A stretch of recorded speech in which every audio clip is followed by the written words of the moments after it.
This morning. Good morning. My name is W. Robert Schultz III. I use public transit for 100% of my trips, and I am a campaign organizer at the Active Transportation Alliance. I live in Belmont-Cragen, where public transit options are not as robust as elsewhere in the city. You have all heard about ghost trains and ghost buses that either show up late or don't show up at all. As a campaign organizer, I've had conversations with hundreds of riders who share the same frustrations I have when service delivery on the streets and train platforms is so chaotic, unpredictable, and challenging that it's difficult to plan your day utilizing public transportation. I've heard the same story dozens of times.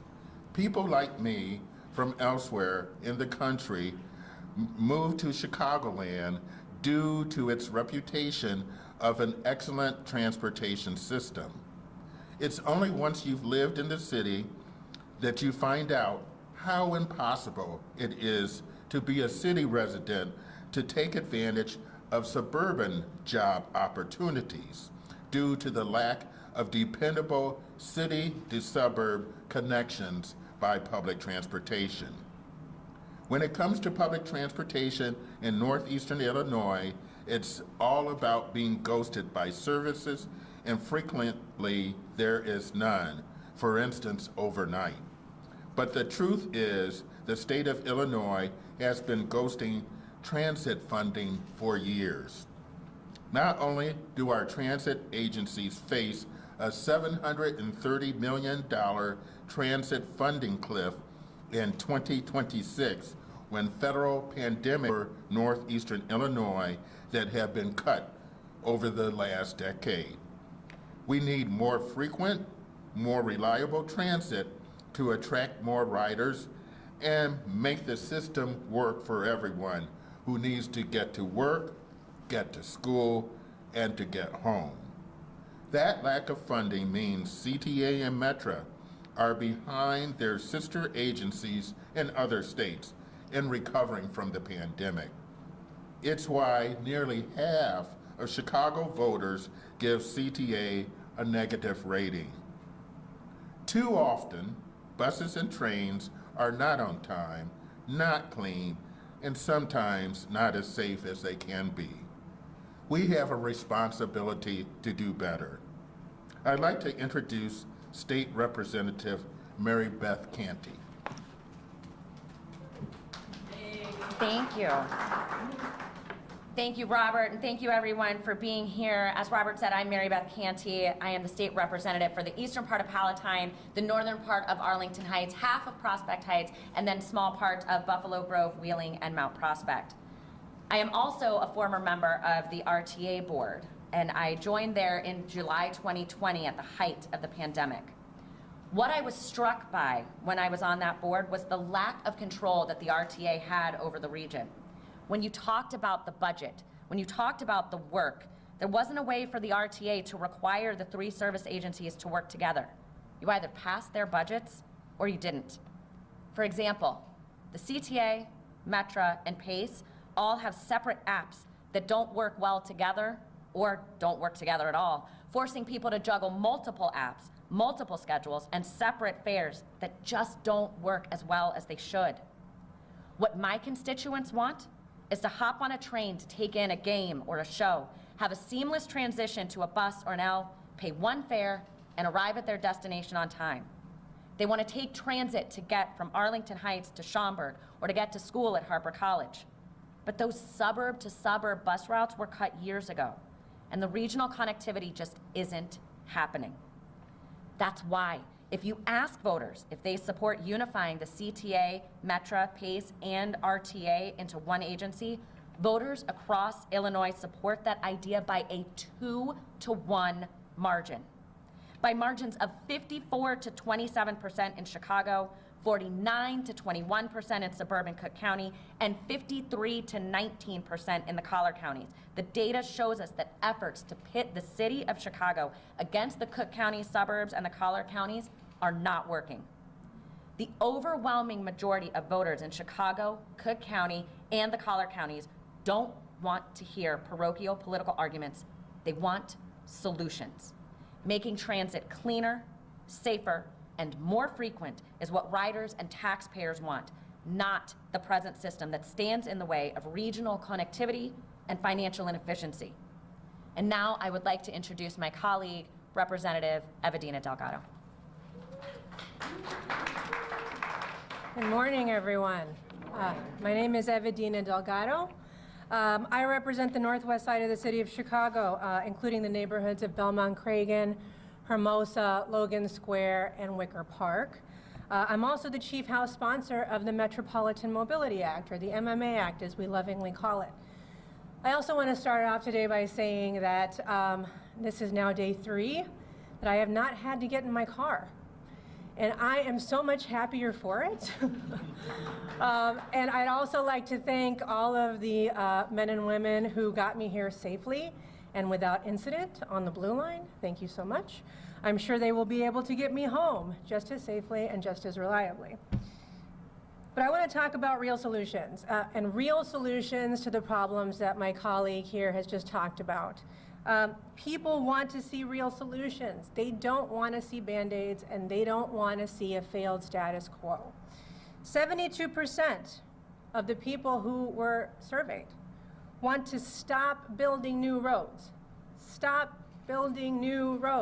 and instead invest in transit, invest in bikes, invest in the infrastructure that allows mobility to be able to continue without having to jump in a car.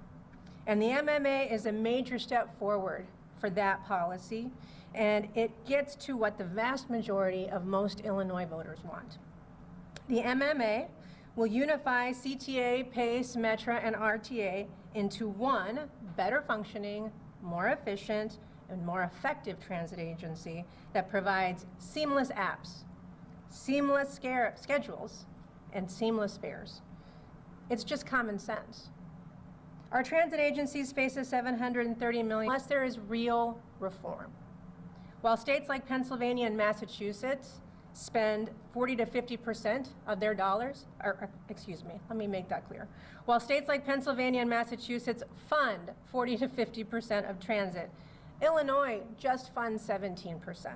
And that's just one reason why the CTA and Metra are struggling to get their service back up after the pandemic. The first step to increasing state funding is unifying these 4 transit agencies into one system. This is going to save taxpayer dollars, and it's going to deliver better service. The companion appropriation bill to the MMA calls for $1.5 billion in annual funding. That will not only solve the transit funding cliff in 2026, but it will vastly improve frequency, reliability, interconnectedness, and safety on the public transit system in northeastern Illinois. Our voters, our riders, our businesses, and our economic future demands a far better transit system than what the status quo offers. Thank you, and I'd like to introduce my colleague, Senator Robert Peters. Good morning. My name is Senator Robert Peters. My first name's not Senator, it's Robert. I represent folks that stretch down from the Indiana border all the way up to the Gold Coast. It includes working class neighborhoods like South Chicago. It includes some of our richest neighborhoods like Streeterville. And what it includes is people across the board who understand that we need a better, safer transit system. If you look at this poll, it found that 72% of voters found unifying the 4 agencies and eliminating up to $250 million per year in duplicate efforts a convincing argument to pass the MMA. We have a real opportunity to combine these services. We are a world-class city that deserves world-class transit, and right now it is too defined by people too connected to their little fiefdoms, and it's not helping the people who need to get downtown or get to the suburbs or get from one place to another. And to me, when I talk about what it means to have safety, one of the more foundational things is being able to get from point A to point B. And it's clear that the public sees this. In fact, I'm the chair of labor. I care deeply about what working class people feel. And when we look at this poll, labor households are 48 to 19 in support of a safer, more efficient system that comes from the MMA. These same agencies are about to appear across the state at the Cook County Board, to us here, to present their budgets. I doubt that riders and taxpayers want millions of public tax dollars spent on lobbyists, lobbying for a fail that doesn't come without these changes. We need to unify this system. I was, recently, about a year ago in Germany, I was in Hamburg, and I was just in awe. I was awed because they have this sort of unified system. They have high union density. They have folks who are getting onto that system, hopping off, hopping on. I think that if we're the richest country in the world and the third largest city in that country, that we should have the richest, most robust public transit system possible. I think what makes this city special is its unique diversity. What makes this region special, 9 million people should be able to feel connected. And I think coming out of the pandemic, more and more people feel isolated. They feel like they're left out. There is something about sharing a train or a bus. And I'll just say this, and I'll end on this. I think that if someone's riding a Pace bus to get to work at Northwestern Memorial Hospital, which is in my district, let's say they're a healthcare worker, they take the Pace bus. They should know that they're going to be able to get to work relatively easily. They should know they're going to get there on time. They should know that they're going to be safe. At the same time, that bus driver should be paid the same as a CTA bus driver. And currently, how this system sets up, it pits a Pace bus driver against a CTA bus driver. That's not efficient, it's not fair, it's not a good system. And I know there's going to be a lot of people who want to stick to the failed status quo.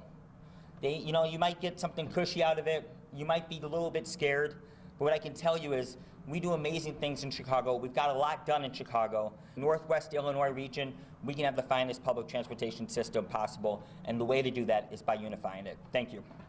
Oh, we will take your questions now if there are any questions. Don't hold back. No, thank you guys. Thanks, everybody.